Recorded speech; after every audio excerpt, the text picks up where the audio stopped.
আবারও অনেক দিন পর আমি লিপান আর্ট করলাম, তবে এইবার একটু ভিন্ন ডিজাইনের এবং ভিন্ন কালারের করলাম। তো না টেনে ফুল ভিডিওটা দেখবেন যদি আপনি এই লিপান আর্টটা শিখতে চান, কারণ আজকের রেসিপিতে আমি সুন্দরভাবে দেখিয়ে দিব কিভাবে রং করতে হয় আর কিভাবে আপনি ডলারগুলো বসাবেন। এর আগের ভিডিওতে আমি দেখিয়ে দিয়েছি কিভাবে আপনি এই ডিজাইনগুলো করবেন ক্লে দিয়ে। আর আজকে আমি শুকানোর পর, আর আজকে বলতে ভুল হবে, এটা আমি কয়েকদিন আগেই করে রেখেছিলাম, কিন্তু আজকে আবার রং করে আবার নতুন করে ভিডিও আপলোড করতেছি। আর আগের ভিডিওটা দেখতে হলে অবশ্যই কিন্তু আমার নিচের ভিডিওগুলো অবশ্যই দেখবেন। আমি এর আগে যে লিপান আর্টটা করেছিলাম সেটা অবশ্যই নীল কালারের করেছিলাম, আর এবার মনে হলো যে এবার দেখি একটু সবুজ কালারে করে দেখি কেমন লাগে, তাই একটু সবুজ কালারে করে নিলাম।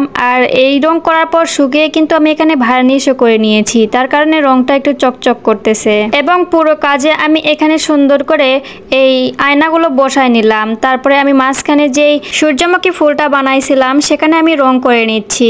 আর এই সূর্যমুখী ফুলটা আমার এই প্রথম এরকম কাজে বানানো হয়েছে, জানি না কেমন হয়েছে, তবে আমার মনে হয় যে ফাইনাল লুকটা দেখলে আপনারাও বলবেন যে সত্যি ভালো হয়েছে। আর এই ফুলের জন্যই কিন্তু এই কাজটা বেশি চমকে দিতেছে। এর আগে যেটা বানাইছিলাম সেটাতে শুধু আয়না বসাইছিলাম, আর এবার মনে হলো যে এবার কিছু আলাদা রকমের কাজ করা যাক, তাই আমি ক্লে যেগুলো বাসি ছিল সেগুলো দিয়ে আমি এখানে সুন্দর করে ফুল বানাই নিয়েছি।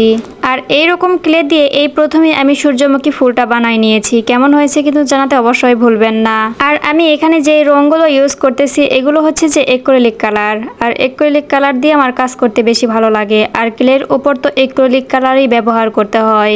একটা ভিডিও তৈরি করতে হলে অনেকগুলো ক্লিপ নিতে হয়, তারপরে অনেক সুন্দরভাবে সাজাইতে হয়, তারপরে সাইজ করতে হয়, তারপরে ভয়েস দিতে হয় বা ভয়েস এডিটিং করতে হয়, এছাড়াও ভিডিও এডিটিং করতে হয়। একটা ভিডিওর পেছনে অনেক কষ্ট করতে হয়। এবং তারপরে যদি দেখা যায় যে আপনারা এরকম দেখতেছেন অথচ কমেন্ট করতেছেন না, অথবা অল্প একটু দেখে চলে যাচ্ছেন, তাহলে কেমন লাগে? আর এমনও বেশি খারাপ লাগে যে আপনারা দেখতেছেন ঠিকই কিন্তু কমেন্ট করতেছেন না, তখন বেশি খারাপ লাগে, কাজের প্রতি থেকে আগ্রহটা কমে যায়। তাই যারা দেখবেন দয়া করে অবশ্যই কিন্তু কমেন্ট করে জানাবেন যে আপনি কোথায় থেকে দেখতেছেন, তাহলে অবশ্যই আমার কাজের প্রতি আগ্রহটা বেশি জন্মাবে। হলুদ কালার করার পরে আমি এখানে নিচের দিকে একটু ডিপ কালার করার চেষ্টা করতেছি, মানে সিয়া পড়েছে এরকম একটা বোঝাইতেছি।